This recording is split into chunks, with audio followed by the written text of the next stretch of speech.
الله من الشيطان الرجيم بسم الله الرحمن الرحيم رب اشرح لي صدري ويسر لي أمري واحلل عقدة من لساني يفقهوا قولي واجعل لي وزيرا من أهلي السلام علیکم ورحمۃ اللہ وبرکاتہ۔ جیسا کہ ہم نے پچھلی بار ہی اعلان کیا تھا کہ حضرت موسیٰ علیہ السلام کے بعد اولو العزم انبیاء میں جن کا نام ملتا ہے وہ حضرت عیسیٰ علیہ السلام ہے، اور ہم یہ بھی جانتے ہیں کہ عیسیٰ علیہ السلام کی جب پیدائش کی خوشخبری دی گئی تھی تب بیت المقدس میں حضرت زکریا علیہ السلام رہتے تھے اور وہ بھی نبی تھے۔ تو اس سے ہمیں یہ اندازہ تو ہو جاتا ہے کہ حضرت موسیٰ علیہ السلام اور حضرت عیسیٰ علیہ السلام کے درمیان میں کئی انبیاء آئے، اور ہم دیکھتے ہیں کہ قرآن مجید بھی اس بات کی تصدیق کرتا ہے کہ بنی اسرائیل میں اللہ نے پے در پے نبی بھیجے، اور یہ اللہ ہی کا فرمان ہے جو ہم نے قرآن میں پڑھ رکھا ہے۔ تو اس اعتبار سے ہمیں یہ سمجھ آتا ہے کہ بنی اسرائیل میں پے در پے نبی آتے رہے یہاں تک کہ حضرت عیسیٰ علیہ السلام تشریف لائے۔ تو سب سے پہلے نبی جو حضرت موسیٰ علیہ السلام کے بعد جن کے بارے میں ہمیں احادیث اور قرآن کے کچھ الفاظ سے ہمیں پتہ چلتا ہے کہ حضرت موسیٰ علیہ السلام کے ہی شاگرد حضرت یوشع بن نون موسیٰ علیہ السلام کے بعد نبی مبعوث کیے گئے۔ اور اس بات پر اہل کتاب سارے کے سارے متفق ہیں کہ سامری فرقے کے یہودی حضرت موسیٰ علیہ السلام کے بعد یوشع بن نون کے سوا کسی کی نبوت پر قائل نہیں ہوئے، اور توریت میں ان کی نبوت کا ذکر بہت زیادہ تفصیل کے ساتھ موجود ہے۔ توریت کی جو باتیں قرآن کو وہ نہیں کرتی، قرآن سے ٹکراتی نہیں ہیں، ان باتوں کو اہل کتاب سے لینے میں کوئی مذائقہ نہیں ہے۔ اس لیے ہم دیکھتے ہیں کہ علماء کرام نے تفسیر کرنے میں بھی اہل کتاب کی کتابوں کا سہارا لیا ہے۔ پہلے یہ بات مجھے اچھی نہیں لگتی تھی کیونکہ علم کی کمی تھی، اور یہ بات بس یہ لگتا تھا کہ جب اللہ کے رسول صلی اللہ علیہ وسلم نے ہمیں ان کے طریقے کو اپنانے سے منع فرمایا تو ہم ان کی باتوں کو کیوں لیتے ہیں؟ ہمارے لیے اللہ کی بات اور حدیث کی بات کافی ہونی چاہیے۔ لیکن جیسے جیسے آپ پڑھتے ہیں، باتوں کو سمجھتے ہیں، تو آپ کو سمجھ آتا ہے کہ اللہ رب العالمین ان کے طریقے کو اپنانے سے منع فرماتا ہے لیکن ان کی کتاب کا حوالہ دیتا ہے۔ تو اس سے ہمیں یہ بات پتہ چلتی ہے کہ جو باتیں قرآن اور حدیث سے نہ ٹکرائیں، ان باتوں کو یہ ماننے میں کہ یہ صحیح بھی ہو سکتی ہے اور غلط بھی، اس میں کوئی حرج نہیں، اور اپنے علم کی جو کیوریوسٹی ہوتی ہے انسان کی، اس کو فلفل کرنے کے لیے ان کی کتابوں کا سہارا لیا جا سکتا ہے۔ اور علماء کرام نے اس پر بہت زیادہ کام کیا ہے۔ مسلمان اس پر جتنا بھی فخر کریں کم ہے۔ ہمارے پاس قصص الانبیاء کے نام سے اردو میں ایک بک ہے، آپ لوگ چاہیں تو وہ لے کر کے اس کو بھی پڑھ سکتی ہیں اور اس سے بھی فائدہ اٹھا سکتی ہیں، لیکن بہت ساری تفاسیر جو نبیوں کے حوالے سے ملتی ہے وہ عربی میں ایک ذخیرہ ہے جو جمع کیا گیا ہے۔ اور جب میں اس کو پڑھ رہی تھی اور اس کو وہ کرنے کی کوشش کر رہی تھی کہ اس کی صحیح حدیث مل جائے، تو یہ بات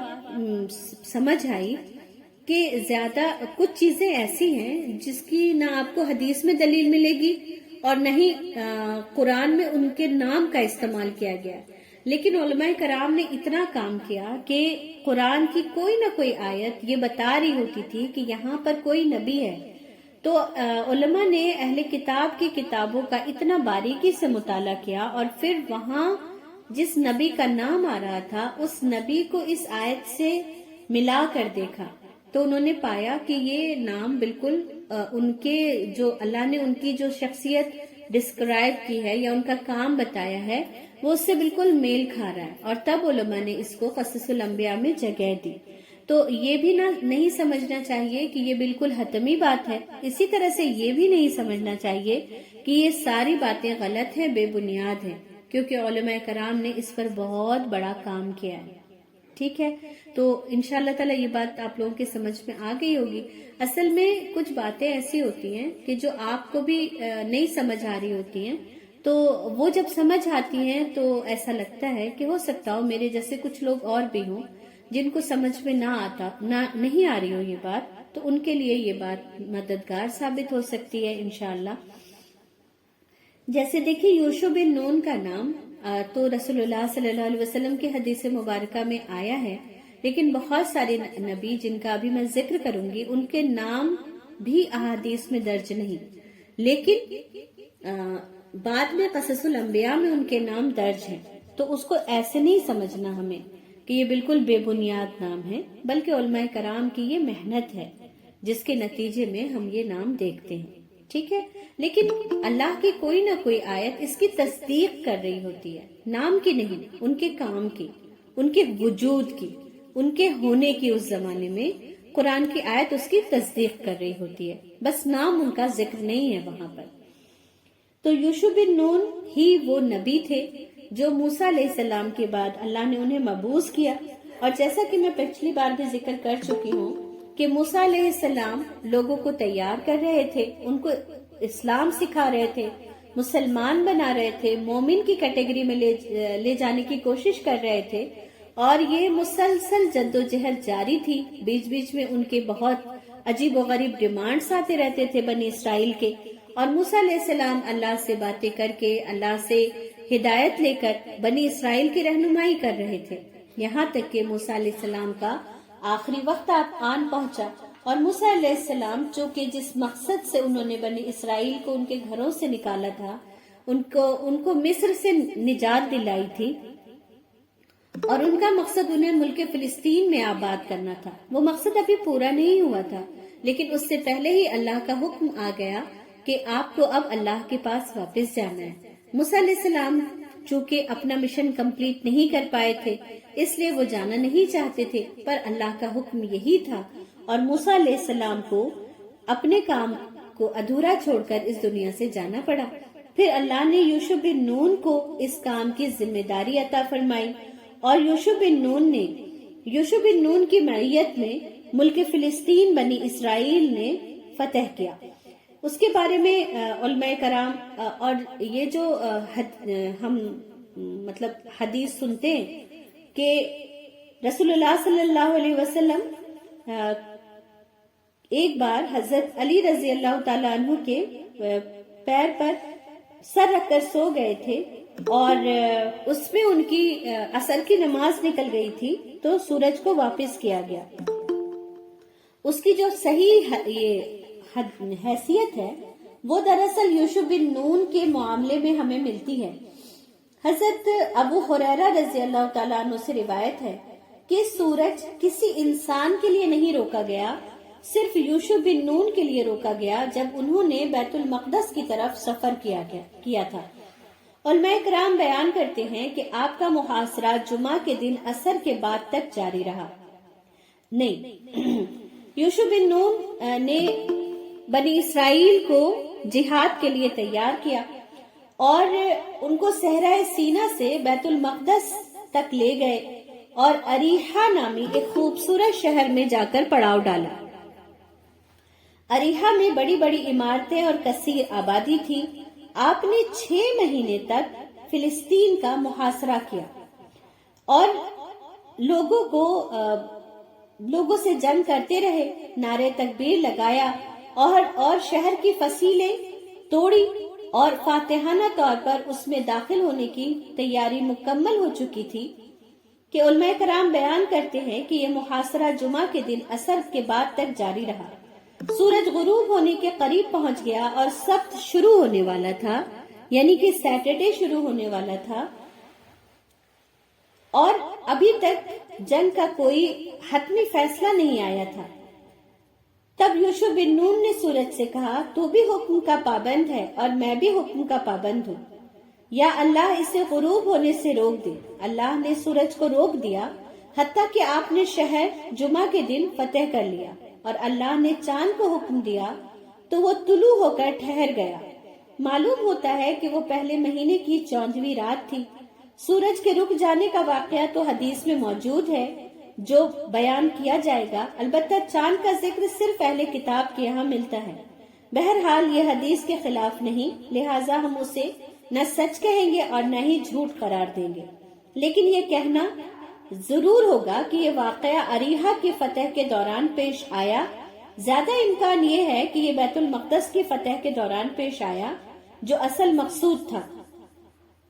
اب حضرت ابو ہریرہ کی یہ حدیث دیکھتے ہیں کہ رسول اللہ صلی اللہ علیہ وسلم نے فرمایا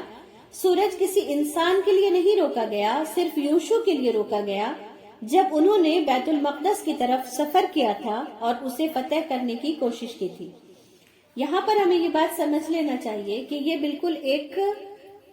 خلاف امر ایک بات تھی کہ سورج کو روکا گیا، لیکن ہم بنی اسرائیل اور بنی اسرائیل کے سوالات اور بنی اسرائیل کا اللہ کی نظر میں مقام، موسیٰ علیہ السلام کا مقام، یہ سب بھی ہم جانتے ہیں۔ اور ہم جانتے ہیں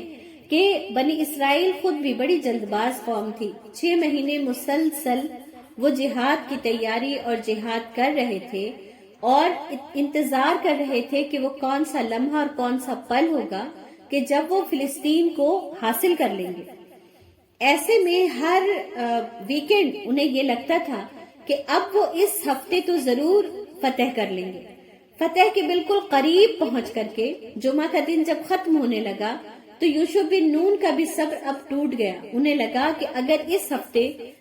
فلسطین نہ فتح کیا گیا تو ان کے قوم کے لوگوں کا ان کا قابو رکھنا مشکل ہو جائے گا۔ تو پھر انہوں نے اللہ سے دعا کی اور اللہ نے سورج کو حکم دیا کہ وہ تھوڑی دیر اپنے وقت سے تاخیر کرے۔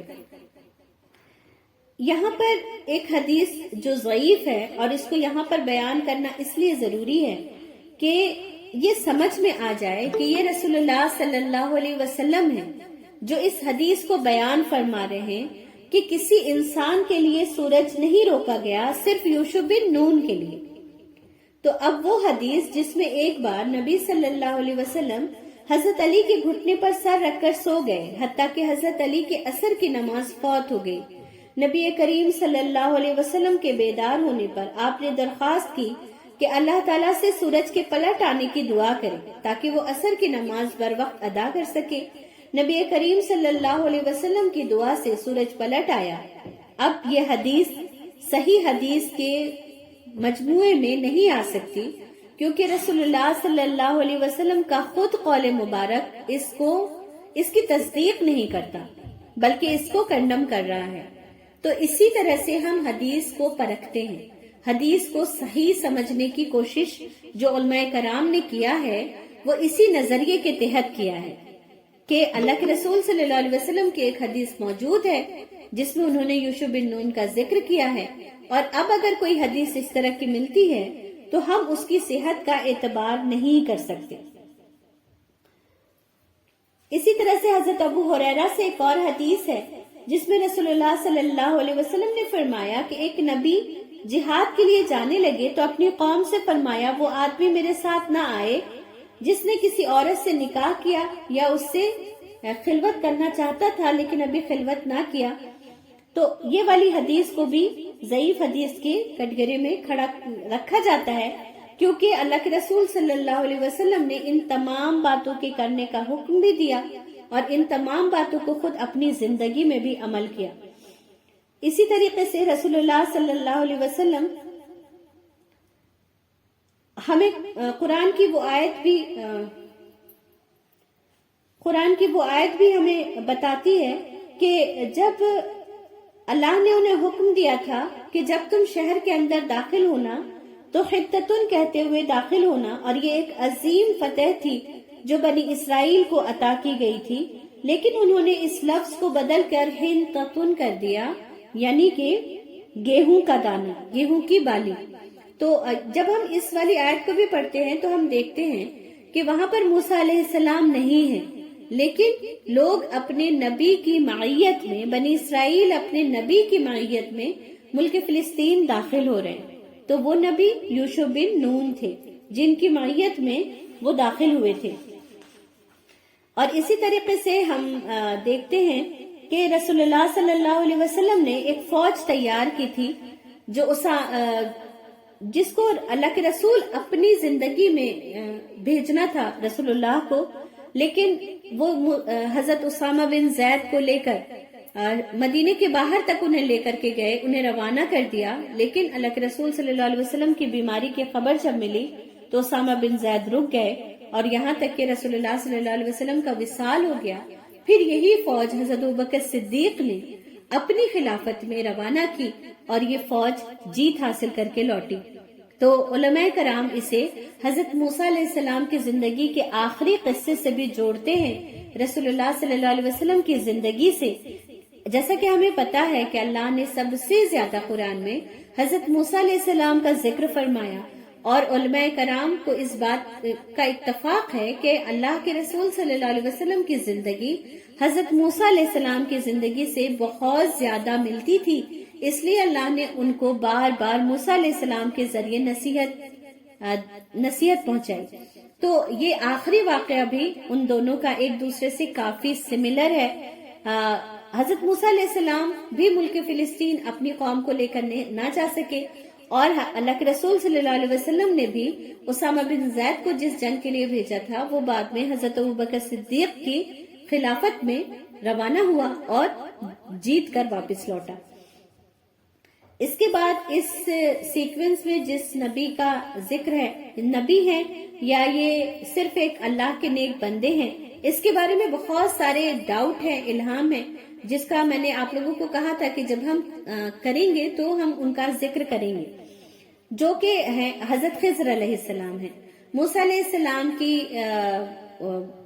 بہت مشہور سفر جو سورہ کہف میں ہم پڑھتے ہیں ہر ہفتے، اس میں حضرت خضر علیہ السلام کا ذکر خیر ہمیں ملتا ہے، اور ہمیں یہ پتا چلتا ہے کہ وہ اللہ نے ان کو جس لفظ میں انٹروڈیوس کیا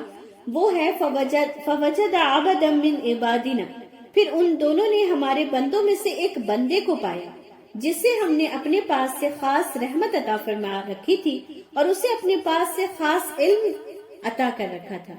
تو علماء کرام یہاں پر یہ کہتے ہیں کہ عبدنا کا لفظ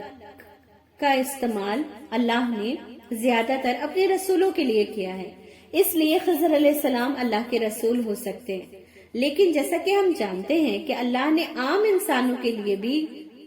ایک آدھ جگہ پر عبد کا استعمال کیا ہے، تو اس سے ہمیں یہ بھی استدلال لیا جا سکتا ہے کہ یہ کوئی نارمل بندے ہوں گے اللہ کے۔ نارمل مینس یہ کہ وہ نبی نہیں ہوں گے، لیکن یہ کہ وہ نارمل تو نہیں تھے کیونکہ اللہ نے انہیں بہت خاص علم سے نواز رکھا تھا۔ تو خضر علیہ السلام کے بارے میں یہ باتیں تھوڑی سی وہ ہیں،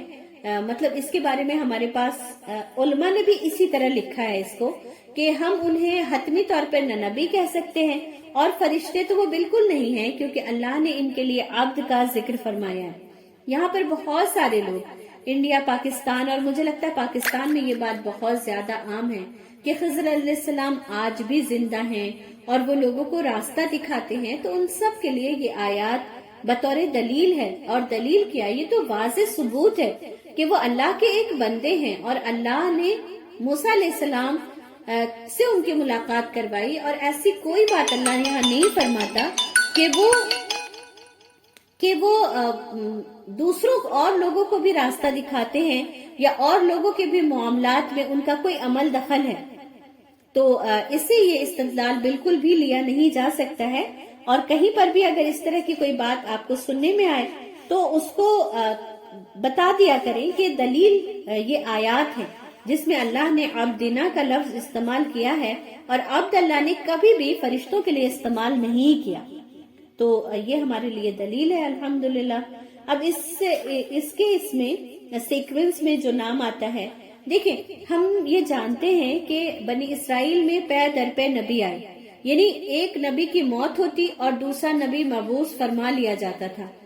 اور یہ بات ہمیں قرآن سے ہی پتہ چلتی ہے، اور تورات میں بھی پے در پے انبیاء کا ذکر موجود ہے۔ تو یہ وہ بات ہے جس کی تصدیق قرآن کرتا ہے کہ ان کے درمیان ایک نبی کے بعد دوسرے نبی کا سلسلہ جاری رہا، اور یہ ختم نہیں ہوا یہاں تک کہ حضرت عیسیٰ علیہ السلام مبعوث فرمائے گئے۔ اسی طریقے سے جو ان کے بعد نبی کا ذکر آتا ہے وہ حضرت کالب کا آتا ہے، اور ان کے بارے میں یہ کہا جاتا ہے کہ یہ آپ کی بہن جو کنارے کنارے چلی تھی، حضرت ان کا نام مریم ذکر آتا ہے، ان کے وہ شوہر تھے، لیکن اس کے بارے میں قرآن اور حدیث خاموش ہے، اس لیے ہم بس اتنا سا سمجھیں گے کہ ان کے بعد ایک اور نبی ہیں جن کا نام کالب ہے، اور جن کے بارے میں اور جب یوشع بن نون داخل ہو رہے تھے ملک فلسطین میں، تو انہوں نے جب اپنی قوم کو ان باتوں کو سمجھایا تھا کہ جب ملک میں داخل ہونا تو اللہ کے حضور سجدہ کرتے ہوئے داخل ہونا، اور ان کی جو یہ تمام سرکشی تھی اس کے خلاف ہم قرآن میں پاتے ہیں کہ دو لوگوں نے انہیں ٹوکا. ان دو لوگوں کے بارے میں علماء کہتے ہیں کہ وہ یوشع بن نون اور کالب علیہ السلام تھے. بہرحال حضرت کالب کے بعد جس نبی کا ذکر ہمیں یہ قصص الانبیاء میں ملتا ہے وہ حضرت حزقیل ابن بوزی علیہ السلام کا ہے. ان کے بارے میں یہ ہے کہ ان کے دور جب یوشع بن نون اور کالب بن یوفنا کو وفات دے دی گئی تو بنی اسرائیل میں اللہ نے حضرت حزقیل بن بوزی کو نبی بنایا، اور انہوں نے اپنی قوم کے حق میں دعا کی جس کا ذکر قرآن مجید میں ملتا ہے کہ الم تر الی الذین خرجوا من دیارہم وهم الوف حذر الموت. ہوا یہ تھا، امام ابن اسحاق رحمۃ اللہ علیہ جو کہ تابعین میں سے ہیں اور سب سے پہلے سیرت نگار وہی ہیں، وہ ذکر کرتے ہیں کہ ان کے دور میں وبا پھیل گئی جس میں لوگوں کو اپنی موت کا ڈر ہو گیا، اور وہ ایک میدان میں ٹھہرے ہوئے تھے اور انہیں یہ ڈر ہوا کہ وہ سب کے سب مر جائیں گے، تو وہ اب ایک دوسرے سے بھاگ کر موت کے ڈر سے ادھر ادھر بکھر گئے. لیکن ان میں سے جن کو بھی موت آنی تھی ان کو موت آ کر رہی، اور وہ سب کے سب جب مر گئے تو حضرت حزقیل نے ان کے لیے اللہ سے دعا کی اور ان کے لیے یہ دعا کی کہ وہ زندہ ہو جائیں. تو اللہ تعالیٰ نے اپنی خاص رحمت سے ان لوگوں کو زندہ کیا. اور حضرت حزقیل کے حوالے سے امام محمد بن اسحاق کی یہی ایک بات ہمیں ملتی ہے. حضرت حزقیل کے بعد جس نبی کو مبعوث کیا اللہ نے وہ حضرت الیاس علیہ السلام ہیں، جن کا ذکر نام کے ساتھ ہمیں قرآن مجید میں ملتا ہے. حضرت الیاس کا ذکر قرآن میں ان کے نام سے ہے، اور ان کے بارے میں یہ بات جب ہم پڑھتے ہیں تو ہمیں پتہ چلتا ہے کہ ان کے دور میں لوگوں نے بت پرستی کی شروعات کر دی تھی، کیونکہ اللہ نے جب ان کا ذکر فرمایا تو کہا، اور الیاس بھی پیغمبروں میں سے تھے. جب انہوں نے اپنی قوم سے کہا کہ تم ڈرتے کیوں نہیں، کیا تم بعال کو پکارتے ہو اور اس سے پوچھتے ہو اور سب سے بہتر پیدا کرنے والے کو چھوڑ دیتے ہو، یعنی اللہ جو تمہارا اور تمہارے اگلے باپ دادا کا پروردگار ہے، تو تم لوگوں نے ان کو جھٹلایا، اور وہ سب کے سب جہنم پر حاضر کیے جائیں گے. ہاں، اللہ کے بندے مبتلا عذاب نہیں ہوں گے، اور ہم نے ان کا ذکر خیر پچھلی قوموں میں چھوڑ دیا ہے. اور الیاس پر سلام ہو، ہم نیک لوگوں کو ایسا ہی بدلہ دیتے ہیں، بے شک وہ ہمارے مومن بندوں میں سے تھے. اب اس کے حوالے سے علماء کرام نے ان کا جو سلسلہ نسب بیان فرمایا ہے اس سے یہ معلوم ہوتا ہے کہ حضرت الیاس ہارون علیہ السلام کے خاندان سے تھے. حضرت کعب بن احبار رحمت اللہ علیہ کہتے ہیں کہ حضرت الیاس اپنی قوم کے بادشاہ سے ڈر کر روپوش ہو گئے تھے،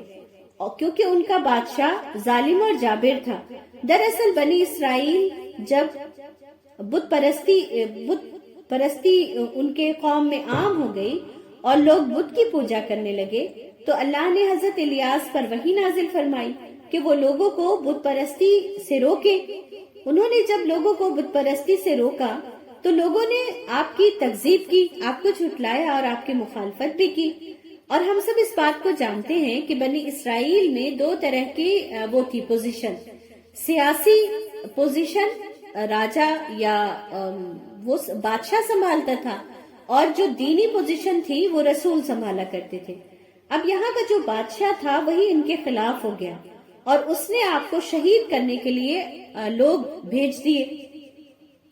حضرت الیاس اس سے ڈر کر ایک غار میں پناہ لے لی انہوں نے، اور کافی عرصے تک اسی غار میں رہے، یہاں تک کہ اللہ نے بادشاہ کو موت دے دی اور دوسرا شخص بادشاہ بن گیا. تب حضرت الیاس نے اس کے پاس جا کر اسے اسلام کی دعوت دی اور اس نے اور اس کی قوم کے بہت سارے لوگوں نے اسلام قبول کیا۔ اس طریقے سے ایک بار پھر ملک فلسطین میں اسلام کا بول بالا ہوا۔ ابھی بھی لیکن بہت سارے لوگ کفر پر قائم تھے اور انہوں نے پھر بادشاہ کو قتل کر دیا۔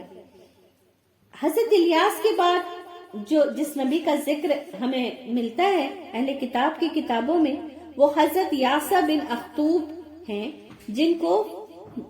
نبوت عطا فرمائی گئی، اور ان کا ذکر ہمیں قرآن میں نام کے ساتھ ملتا ہے۔ اللہ تعالیٰ نے ارشاد فرمایا، اے نبی اسماعیل، یاسا اور ذوالکفل کا بھی ذکر کر دیجئے، یہ سب بہترین لوگ تھے۔ حضرت حسن بصری سے روایت، انہوں نے فرمایا، حضرت یاسا حضرت الیاس کے بعد مبعوث ہوئے۔ انہوں نے اپنی قوم کو اللہ کی طرف بلایا۔ آپ زندگی بھر حضرت الیاس کی شریعت پر عمل پیرا ہوئے۔ آپ کی وفات کے بعد قوم میں برائیاں پھیل گئیں، بد کردار لوگوں کو اقتدار مل گیا، سرکش افراد کی تعداد میں اضافہ ہو گیا جنہوں نے انبیاء کرام کو شہید کیا، اور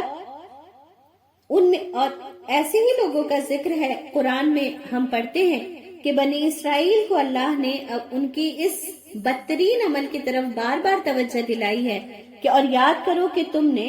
اپنے انبیاء کو قتل کیا۔ اس میں سے ان کے نام کا بھی ذکر ہے۔ جب حضرت الیاس غار سے باہر آئے تو حضرت یاسا بھی ان کی قوم کے سامنے آ گئے۔ پھر جب حضرت الیاس کو موت آ گئی تو حضرت یاسا آپ کی جگہ نبوت ان کو عطا کی گئی، اور مورخین فرماتے ہیں کہ بنی اسرائیل نے بڑے بڑے گناہوں کا ارتکاب کیا، یہاں تک کہ انہوں نے اپنے انبیاء کو بھی شہید کیا۔ اب یہاں پر بنی اسرائیل میں ایک قابل ذکر ایک چیز ہے جس کا یہاں پر ذکر کر دینا بہتر ہے تاکہ آگے کی کچھ چیزیں سمجھ میں آ سکیں، کہ بنی اسرائیل میں ایک صندوق تھا جسے تابوت سکینہ کہا کرتے تھے وہ، اور اس میں موسیٰ علیہ السلام اور حضرت ہارون علیہ السلام کی کچھ چیزیں تھیں۔ وہ تختیاں تھیں جس پر تورات کے وہ احکام شریعت درج تھے، اور کچھ ان کے کپڑے اور کچھ ایسی چیزیں۔ اور یہ بھی ہمیں یاد رکھنا چاہیے کہ اللہ نے اس تابوت کو یا اس صندوق کو بابرکت نہیں کہا تھا، بلکہ لوگوں نے اسے بابرکت بنا لیا تھا۔ بس اللہ نے اس کی تردید نہیں کی تھی، یہ نہیں کہا کہ تم اسے جلا دو یا کنویں میں پھینک دو یا دریا میں بہا دو،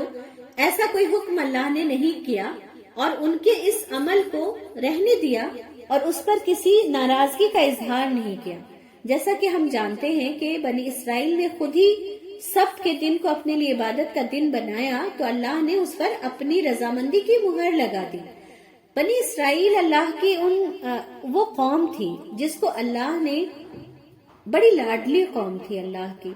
وہ اگر کچھ بات کہتی تھی تو اللہ اس کو مان لیا کرتا تھا۔ شریعت،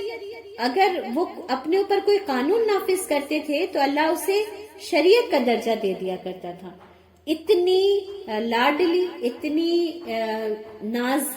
برداری کی ہوئی قوم، ہم دیکھتے ہیں کہ سب سے زیادہ نافرمانی انہیں لوگوں نے کیا۔ تو ہمارے لیے بھی اللہ نے اس میں نصیحت یہ رکھی ہے کہ ہمیں اگر لگتا ہے کہ بہت زیادہ اپنے بچوں کو آسائشیں دینے سے، ان کی بہت ساری باتوں کو مان لینے سے ہمیں اگر لگتا ہے کہ وہ زیادہ نیک اور زیادہ فرمانبردار بن پائیں گے،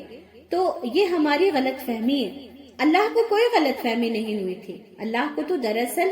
اپنے بندوں کی تربیت مقصود تھا، تو اللہ نے ایسے لوگ بھی رکھے جن کی ساری باتیں مانی گئی، اس کے باوجود وہ اللہ کے نافرمان ہوئے، اور ایسے لوگ بھی رکھے جن کو اللہ نے سخت مشکل ترین شریعت میں رکھا، ان سے بڑی بڑی قربانیاں لی، اس کے باوجود وہ اللہ کے فرمانبردار رہے، ہے نا۔ تو یہ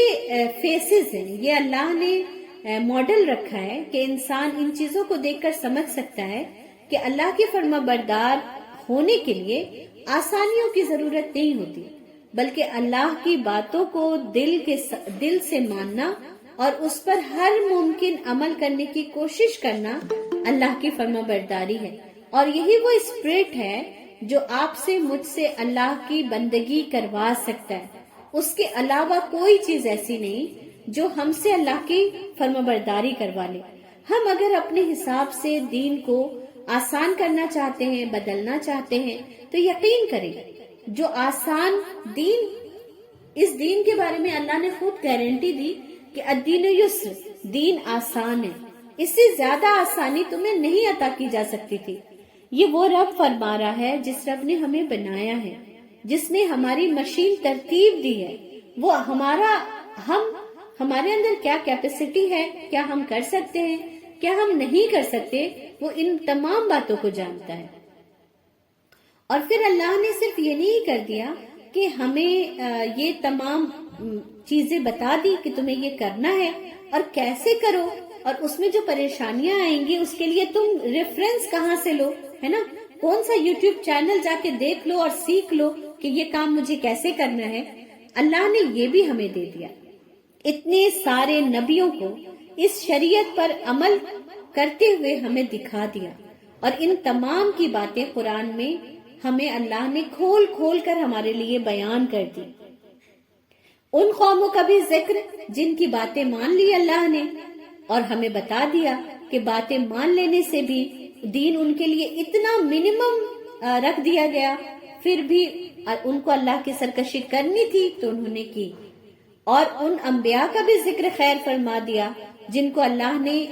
ایسا آزمایا کہ ہم میں سے کوئی اس کا تصور نہیں کر سکتا، جیسے کہ ابراہیم علیہ السلام، جیسے کہ اسماعیل علیہ السلام۔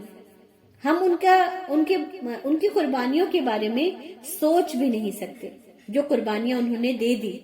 لیکن وہ اللہ کے فرما بردار تھے تو رہے ان قربانیوں کے باوجود۔ تو ان تمام نبیوں کا ذکر بھی اسی حوالے سے ہے کہ بنی اسرائیل میں اللہ نے، جیسے کہ ہمیں لگتا ہے کہ اگر اللہ تعالیٰ ابھی بھی نبی بھیجتا رہتا تو زیادہ اچھا تھا، ہم زیادہ ٹھیک رہتے،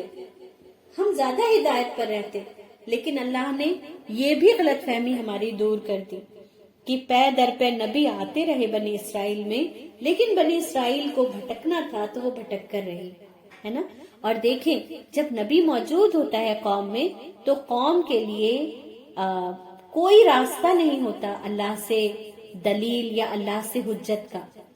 لیکن جب نبی نہیں ہوتا ہے اور نبی کے احکام، اعمال، اقوال ہوتے ہیں تو لوگوں کے پاس بھی اتنا موقع ہوتا ہے کہ انسان ان باتوں کو سمجھے، سیکھے اور اس پر عمل کرنے کی کوشش کرے، گرتے پڑھتے اللہ تک پہنچے۔ اللہ نے بھی اتنی ہمارے لیے آسانی اور سہولت رکھی ہے، الحمدللہ۔ تو بس آج کے لیے اتنا ہی، ہم یہاں پر اپنی آج کی کلاس کو ختم کریں گے انشاءاللہ، اور آگے کچھ اور انبیاء ہیں جن کے ذکر کے ساتھ ہم اپنی سیریز کو آگے لے کر چلیں گے۔ پھر ہم حضرت زکریا اور حضرت یحییٰ علیہ السلام کے بارے میں پڑھیں گے، پھر حضرت عیسیٰ علیہ السلام کے بارے میں انشاءاللہ تعالی۔ سبحانک اللہم و بحمدک، نشہد ان لا الہ الا انت، نستغفرک و نتوب الیک۔ سبحان ربک رب العزت عما یصفون، وسلام علی المرسلین، والحمد للہ رب العالمین، آمین۔ السلام علیکم ورحمۃ اللہ وبرکاتہ۔